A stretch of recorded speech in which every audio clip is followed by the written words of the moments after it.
দর্শক, এবারে আমরা চলে যাব শাহবাগে। সেখানে রয়েছেন শফিকুল ইসলাম সবুজ। সবুজ, সেখানকার এখন সবশেষ খবর কি আছে আপনার কাছে, জানাবেন আমাদেরকে।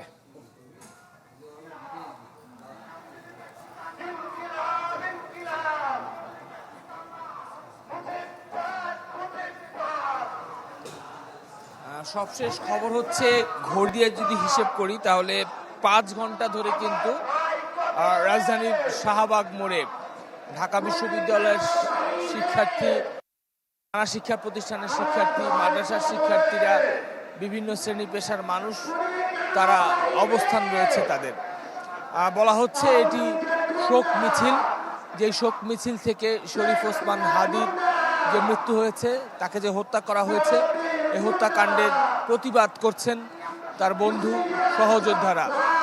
পাশাপাশি তারা স্লোগানে বলছেন যে আমরা সবাই শরীফ ওসমান হাদি হব। অর্থাৎ শরীফ ওসমান হাদির যে প্রতিবাদী কণ্ঠস্বর ছিল, বৈষম্যের বিরুদ্ধে তিনি যে জোরালো বক্তব্য অব্যাহত রেখেছিলেন গেল 1.5 বছর ধরে, বিশেষ করে তার গঠিত ইনকিলাব মঞ্চের যে ভূমিকা ছিল, প্রচলিত ধ্যান ধারণার যে সাংস্কৃতিক বয়ান, সেই বয়ান ভেঙে চুরে 2024-এর চেতনাকে সামনে রেখে নতুন বাংলাদেশ গড়ার যে প্রত্যয়, নতুন বাংলাদেশ গড়ার 24-এর চেতনাকে সামনে রেখে যে সাংস্কৃতিক বয়ান, সেই বক্তব্য কিন্তু এখানে যারা রয়েছেন তারা দিচ্ছেন। আমি পেছনের চিত্র যদি আপনাদেরকে দেখাই, ঠিক পেছনে 36 জুলাই যে স্মৃতিস্তম্ভ রয়েছে, সেই স্মৃতিস্তম্ভের সামনে আন্দোলনরত শিক্ষার্থী বা রাজনৈতিক দলের একটি পক্ষ রয়েছে। মূলত এনসিপির নেতা কর্মী সমর্থকরা এখানে রয়েছেন। আর ঠিক হাতের বাঁ দিকে, অর্থাৎ শাহবাগ থেকে মৎস্য ভবনের দিকে যে সড়ক রয়েছে, এই সড়কের এখানে ঢাকা বিশ্ববিদ্যালয়ের যে ছাত্র সংসদ ডাকসুর নেতৃবৃন্দ, অর্থাৎ শিবিরের পক্ষ থেকে এখানে আরেকটি মঞ্চ তৈরি করা হয়েছে। সেখান থেকে দুই পাশ থেকেই কিন্তু বলা চলে অভিন্ন স্লোগান দেয়া হচ্ছে।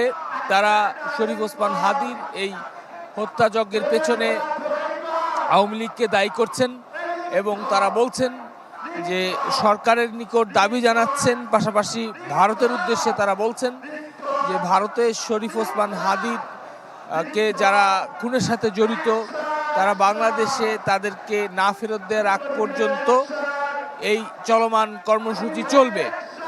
এবং বক্তারা বলছেন যে এই ঘটনাকে কেন্দ্র করে কেউ যাতে কোনো ধরনের হঠকারী সিদ্ধান্ত না নিতে পারেন এবং এর সুবিধা নিবে আরেকটি পক্ষ, এই বক্তব্য আসলে এখান থেকে দেয়া হচ্ছে। শুধুমাত্র ঢাকার শাহবাগের এই অঞ্চল না, ওদিকে কারওয়ান বাজারে আমরা দেখেছি গণমাধ্যমের বেশ কয়েকটি গণমাধ্যমের কার্যালয়ে বিক্ষুব্ধ মানুষজন তারা হামলা করেছেন।